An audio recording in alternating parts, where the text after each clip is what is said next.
Hey guys, Collingwood here, and update on mental health and life and the many wonders that we have to go through as human beings. And I'm hoping that people can quite openly leave their answers at the bottom of this video. And yeah, I want to talk about self-obsession.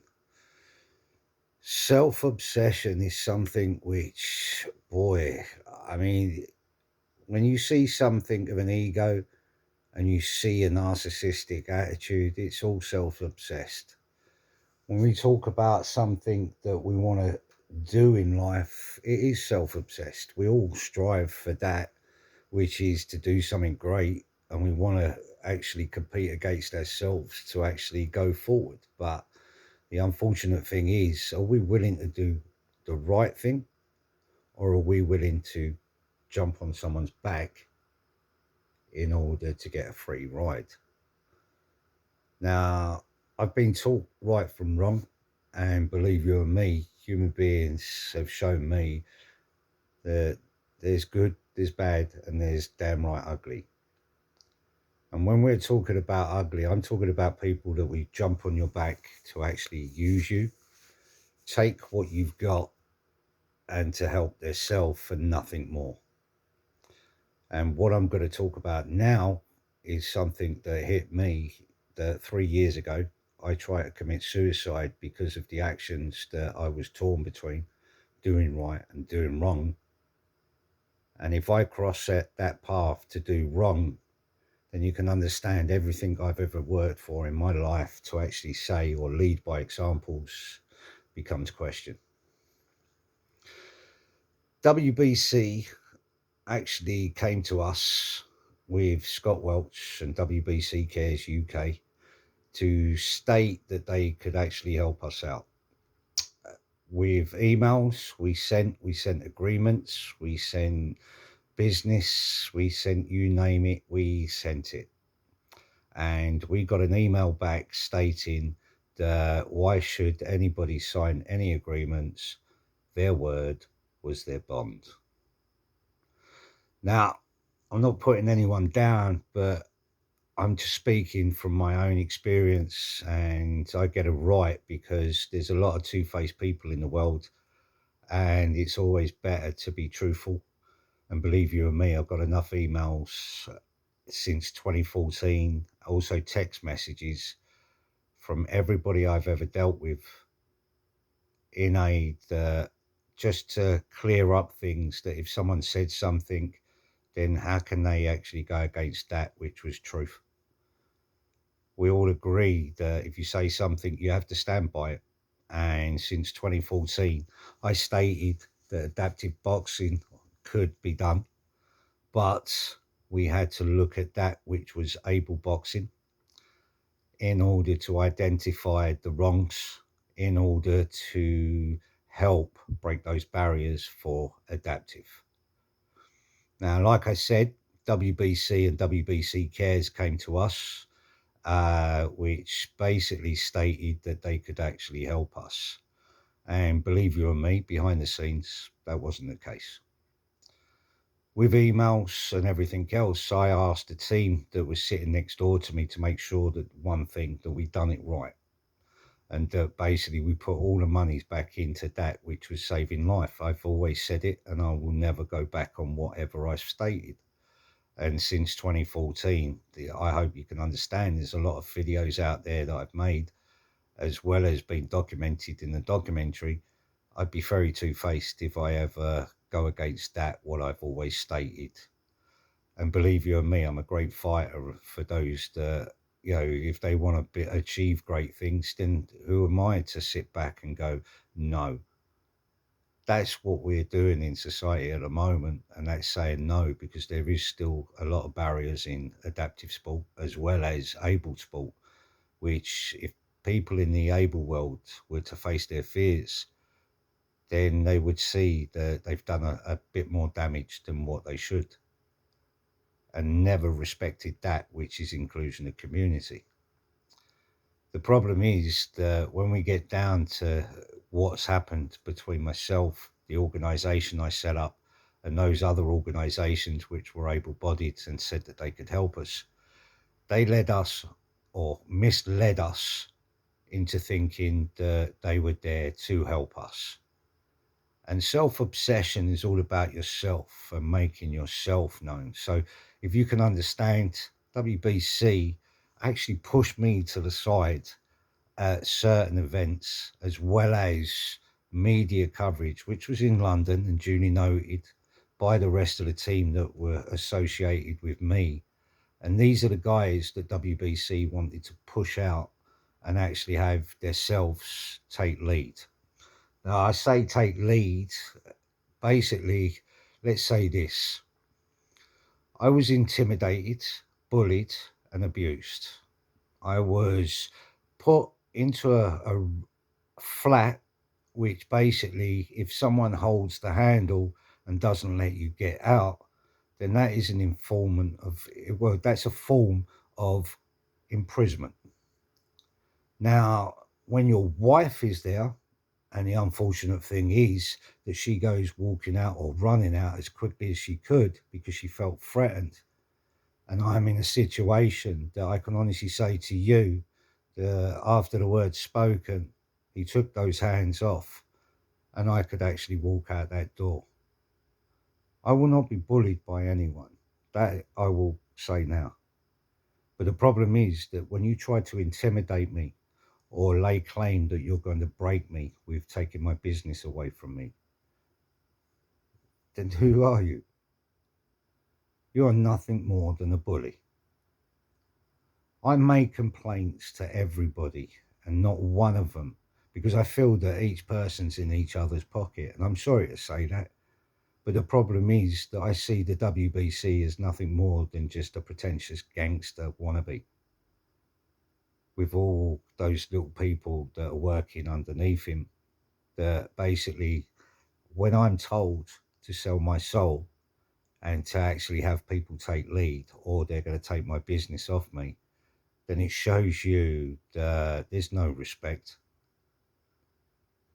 But then it shows you that I'm not willing to actually sit here and then try to commit suicide on the 2nd of November in Hull. I let someone push me over the edge, guys, and I shouldn't. But then, when I've done all this business and everything else, and I've actually tried to give my family and those around me a better life just by doing something of this magnitude, which nobody else wanted to do, but then they use me to get their own exploits for funding and actually get dominancy over something which, I'm sorry, I was told that there was no money to be made in disability. But then I was also told that they're making tens of thousands of pounds for knife crime, prisons, youth, etc., etc. And then it puts the world to shame when you know that people are exploiting that funding for their own self-means. Now, I've met a lot of people that are self-obsessed at the moment, and believe you and me, all I wanted was a team of people around me that I could trust. And unfortunately, that trust has to go both ways. Now, nobody can go against what I ever say, because I actually prove a point, and I'm not here to waste anybody's time, nor even take the piss by actually robbing people. But the problem is that when I tried to commit suicide, I left responsibilities to Chris McEwen, who actually was meant to be working on behalf of everybody else that's on the team, which then, unfortunately, people like to gossip, they like to say things, and that's why I'm representing myself now, because after all this time, I've had time to think. I want to make sure that I do this correctly, but then we're dealing with a society of people that two wrongs mean a right. And unfortunately, self-obsession seems to be the key. And it does form narcissistic attitude. It does form a lot of other things.